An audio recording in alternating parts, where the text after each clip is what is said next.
Today I'm going to be demonstrating knife sharpening on the little guided knife sharpener that I sell on my website. What sets this knife sharpener apart, and the reason it's called a guided sharpener, is because of these little angles here.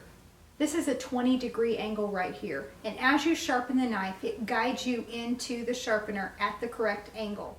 If you don't have this particular knife sharpening system, then you'll have to guess at the correct angle. The most important thing really is to try to always keep the same angle every time and on both sides of the knife. This knife sharpener has two sides. There's a rough side for when your knife is really dull, and there's a finer side for touching it up. The thing that I've found works best for me is to sharpen from one side, always going in the same direction, until I get a burr. See how I'm running my finger over that edge? That's what I'm feeling for. All across that knife blade is a rough edge. Now I'm going to turn it over and just go a couple of times and turn it back the other way.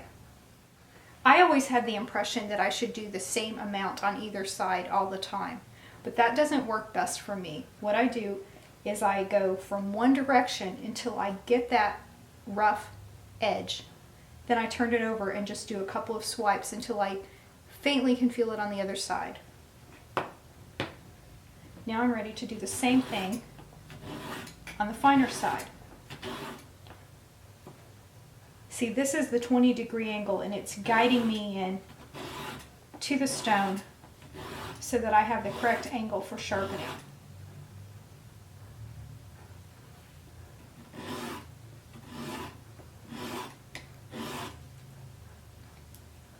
Now this particular stone comes with a little ceramic piece here, and it also has a guide to guide you in. It does have a piece of leather here that you can put jeweler's rouge on, but since my shop has lots and lots of leather,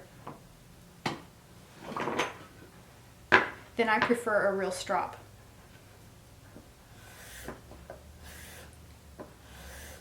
Notice how I'm almost flat with the surface of the strop. I do not want to do this with my knife straight up and down because that will round off that point and I'll lose the sharpening ability that I just worked so hard to get.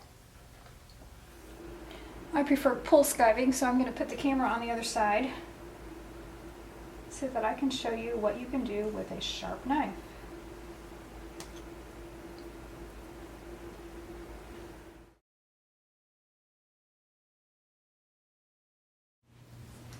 I am pleased to be interviewing Dr. Gil Randall, who was my very first customer for my How to Make Boots video.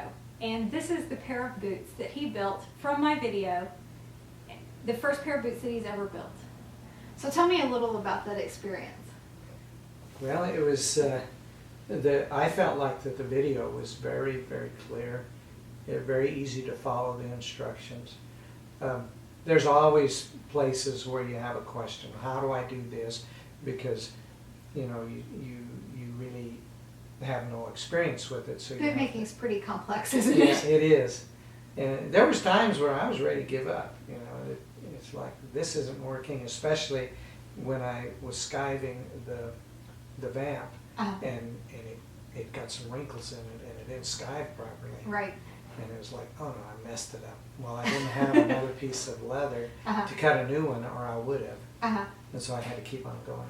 And that's one thing that I hear myself telling students quite often is they'll cut out the tops and they'll stitch this much and make a mistake, and they say, should I start over? And I'm like, oh no, it's going to get much, much worse. You're going to make lots of mistakes on your first boot. But just the fact that you made a boot that looks this good and they fit you properly, and I mean the shape of the sole is great. I'm just really, really impressed with your first boot. Well, thank you. I'm especially impressed with the heel on this. You did such a good job on the heel. You got a nice finish there. Well, you talk so much about how people mess up the heels, and like they'll sand one off. They won't be even. Right. And so I was trying to keep as even as I could, and then not take off too much leather. Yeah, with boot making, it's not enough to build one perfect thing. You have to build a second one that matches it. Yeah, a lot of places where you were making measurements and comparing, well, I skipped those steps because it was like I was overwhelmed with what I was doing, so it's like that wasn't something I was really paying a whole lot of attention to. And yet, when I come back and look at it later, it's like it looks like the other boot, or it matches up. And in my seam here, how that came out, and then the top come out so close. It was like you follow the instructions and the patterns that you have provided, and everything, the measurements, if you do them right, they line up. Well, I'm pleased to hear that. But yeah, that's really good advice with your first pair. I think there are some directions that you might need to skip in the beginning just to get something done and prove to yourself that you can do it, and then go back and start refining and refining.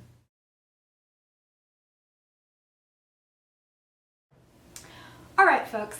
Any of you who know me know that my entire life is spent searching for good sources for Kangaroo, specifically Kangaroo in colors. And I am so excited to tell you that I have a new source for Kangaroo. Doug McPherson with Montana Leather is beginning to import Italian tanned Kangaroo, and the coolest thing is he's letting me help choose the colors that he brings in. He has 3 colors available so far. We have black, because everyone always wants black. We have one of my very, very favorite colors ever, which is a cranberry red. This is such a beautiful and versatile color. And we also have a mustard yellow. Since yellow is a color that makes other colors appear more vibrant, this is going to be a really great background color as well as an accent color.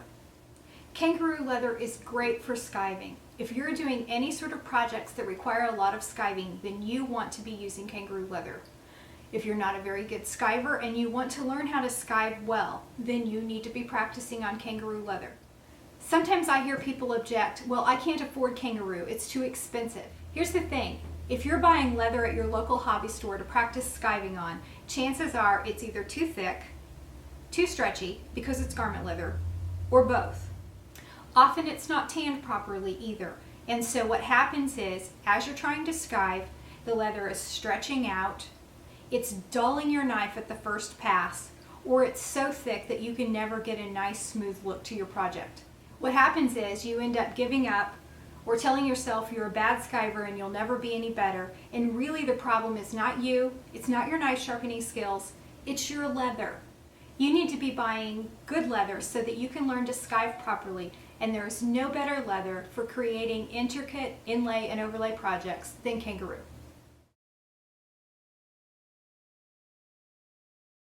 I'm wandering around West Virginia where I used to live, and I found this cute little gift store, and this lady makes salves, and because I'm a boot maker, I often have problems with muscle soreness and my hands hurt. So she's been telling me about what these salves are and how they work. So tell me about the Nirvana. Well, we grow calendula and lemon balm up on the mountain. They're wonderful herbs for relaxing I like the and sound of that. healing. And I notice you have a little roughness on your hands from working with the leather, so that will help that healing process for your hands. Cool. And then the reason we call it Nirvana is that everybody has pitiful days every so often. Yes, I have pitiful days every so often. So I suggest people read something pleasant in the evening, watch something wonderful, a good girls movie, and then use this on your hands. Or in my case, things that blow up. And then put this on your hands as you get ready to go to bed. And mugwort that's in this was an old herb for dreaming. Nice. So I hope you will have good dreams. I could use good dreams. And then this one is called Impact.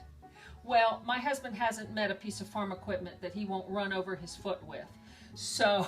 And Joe recently had a bike wreck, which resulted in a humongous bruise, so we could have used this. So we grow arnica up on the mountain, and arnica is wonderful for bruises to help keep it from actually getting that black, blue, green, purple, ugly stage. So it will help your hands that get tight at night to just bring that inflammation down. Great, because some days after lasting all day long, my hands are just sore from using the muscles in my hands. So this sounds great.